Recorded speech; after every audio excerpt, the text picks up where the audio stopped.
Welcome to Pocket Fiction by Steve Cook. Noctis Point, Chapter 7.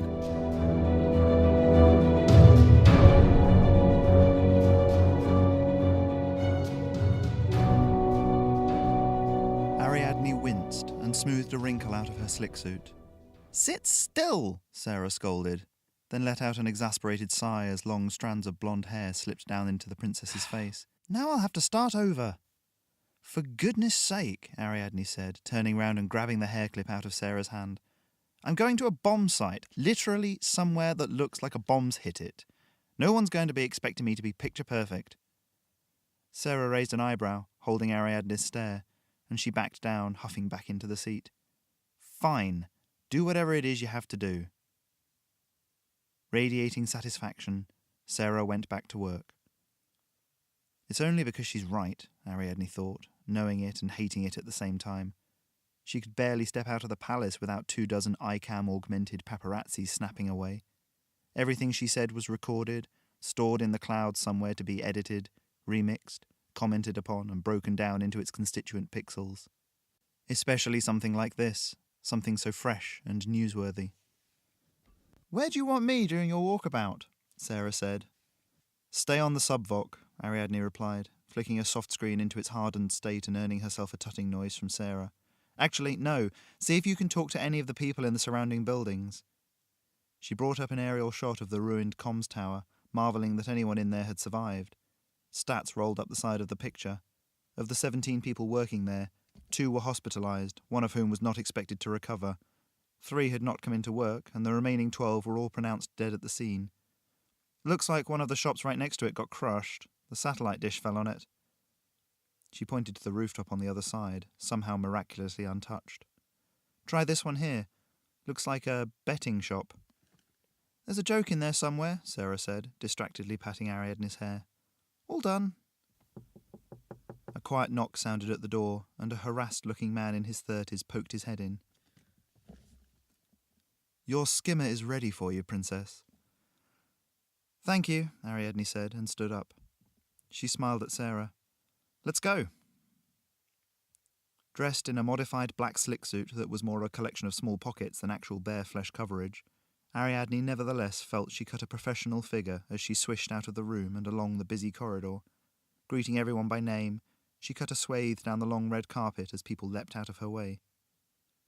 In the launch bay, a small black skimmer was waiting.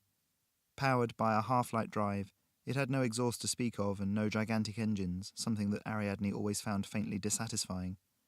It was as if it should have giant vents spewing white vapour into the bay, or long glowing thrusters of some sort. It wasn't even a full-power half-light. They weren't going to the moon, after all. The pilot was stood next to his craft. Ariadne smiled warmly.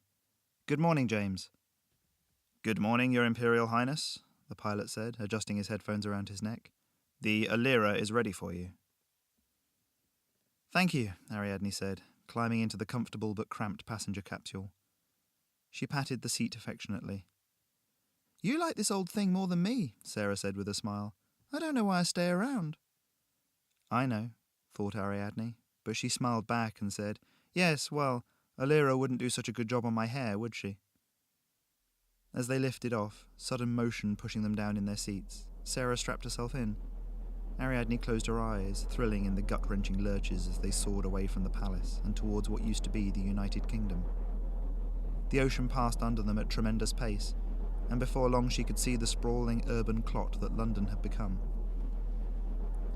The brown area to the east of the river, the Dimlands according to the map, had a scar that could be seen even from 200 metres up, and as they circled lower she took in more details. They landed in the square outside the remains of the comm centre and disembarked. Ariadne looked around. "We looking for anything in particular?" Sera said. "No, nothing in particular. Honestly, I'm kind of hoping that just being here gives me some insight into what happened." "I got dressed up for this?" Sera looked over at the barrier 50 metres away. A couple of disinterested-looking police officers were moving to intercept 2 men whose eye-cams glistened in the morning light. "Oh, look, reporters." "I guess it was all worthwhile," Ariadne smirked. "Go check out the shop, like I said. I'll be over There. She pointed to the mound of rubble and sighed. Somewhere. As she trod carefully over the dust and rocks, passing under the "Caution Crime Scene" tape left by the PO, Ariadne felt a deep and overwhelming sadness well up in her. These were just people, doing a job, and what had it brought them to? Smears of blood on slabs of concrete, and all over a war that should never have started. She brought up a map of how the complex had looked. A small, square building, service access from the sewers below for the hardline into the building for the maintenance staff, and, apparently, for the terrorists. She jumped down from the pile into a relatively clear area, boots clicking on grey office tiles. The maintenance tunnel led off from here, though it was blocked off, the metal door buckled and completely wedged into the frame. She turned around and was about to climb back onto a sloping wall, but stopped and took one last look around. Ariadne frowned. Something didn't quite fit in here, and she tongued the tiny stud in her mouth that activated her subvoc. "Sera?" A pause, then. "Yes? "Got anything there?" Maybe. The owner says one of the workers came in here regularly. He liked to bet on the horses, apparently. Invariably got it right. They banned him, though, about a week ago. One of the horses he bet on was involved in a match-fixing thing, and he didn't take too kindly to losing his money. Weird, though. He was betting on them to lose. How were they fixing the horses? Sykes were making them trip. It was in the news." Ariadne ignored the reproachful tone somehow transmitted over the subvoc. The door up from the sewer is destroyed here. They couldn't have set the bomb off and then come through it. She let the thought sit for a moment, then snapped her fingers. "Your worker, could he have been a psych?" "Maybe," Sera said. "Hard to tell. Why?" Ariadne looked around herself. The clear area she was stood in was almost a perfect circle. They had a psych. The terrorists, someone working with them, was a psych. Someone who didn't get caught. "Meet me back at the Alira." Sera wrinkled her nose as Ariadne approached. "You're covered in brick dust," she said. "Do some work one day, you'd be amazed how dirty you get," Ariadne shot back, but her attention was drawn by the man approaching. "Princess Ariadne, my name is Brian Daly of Imperial Broadcasting. I wonder if I might get a few words." Ariadne opened her mouth to dismiss him, then saw the little red light on the camera protruding from his eye socket. What could the harm be? "You have 1 minute. Go. Your Imperial Highness, do the events here at Tangram Way have anything to do with the ongoing war in the Jovian system?" "The facts are that a combined force of Jovians and humans attacked this facility in a terrorist action," Ariadne said. "I really can't tell you more than that. However, is there any truth to the rumour that a psych was involved in the attack? It's well known that your father doesn't like to deal with psychs after all." How did they get that information so quickly? Or was it a wild guess? "A full investigation is underway, of course, and I think the most important thing right now is for me to reach out to the families affected by this. Our hearts go out to all those touched in any way by this sad event, and I urge anyone with any information to come forward to the authorities." "Princess Ariadne, I'm afraid there's very little else I can tell you," she replied. "Doubtless, when we find out anything more, it will be released through the proper channels." With a nod, Ariadne turned and walked away, leaving the reporter still asking questions. "Has any terrorist group claimed responsibility for the attack? Princess Ariadne, I wonder if you could give me just another minute." After a few strides, Sera joined her. Without looking at her, Ariadne said, "He's got one thing right. I think there was another member of the team. They got in, set off the bomb, he or she shielded them, and then got away free. But why?" "All psychs are on contract to aid the Empire as soldiers, as PO, or researchers," Sera said. "They're mercenaries." "Someone obviously paid better," Ariadne said. "Either way, it's not a question we're going to be able to answer here." The soft screen in her pocket chimed softly and she took it out, noting the rotating Imperial crest on the screen. "Yes, Father," she said, smiling blankly. "Ariadne," the Emperor said out of the slightly tinny speaker. "Your presence is required.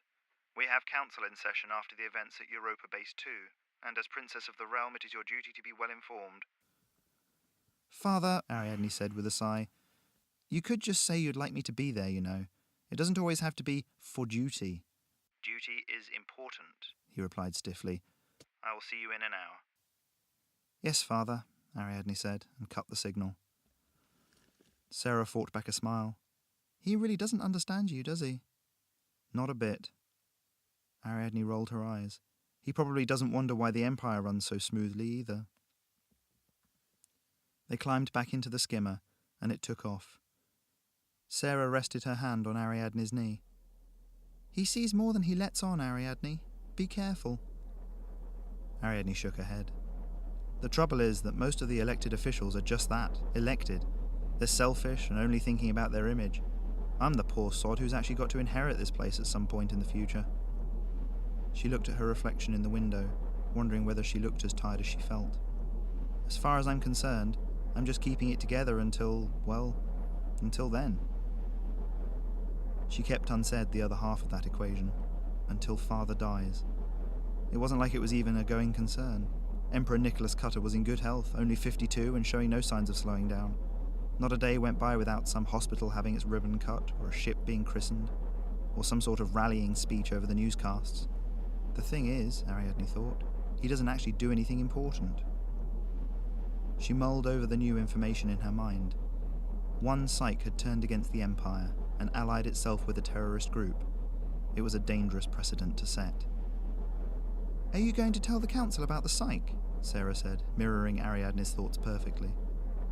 Not yet, she replied. If I tell them, it'll get out. Can you imagine the chaos?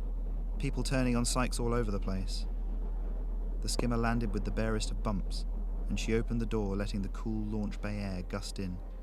This one, I'm going to have to play close to my chest. You've been listening to part 7 of my novel Noctis Point. Thank you for sharing this podcast with a friend. If you've enjoyed this, please check out stevecookfiction.com for more writing and podcasts.